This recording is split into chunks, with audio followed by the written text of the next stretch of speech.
சோலையில் பூங்குயில் பாடிய பாடலில் சுரங்களும் நீதானே, பதங்களும் நான் தானே.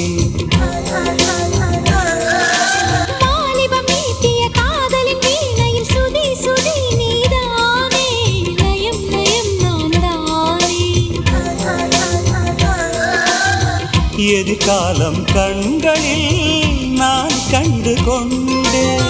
அது எப்படி உன்னிலே நான் என்னை கண்டேன். பூங்கொடி உன் பார்வையே போதைதானே, உன் வார்த்தையே கீதைதானே. இந்த ராகங்கள் நெஞ்சுக்குள்ளே பொங்குகின்ற பொன்வேளை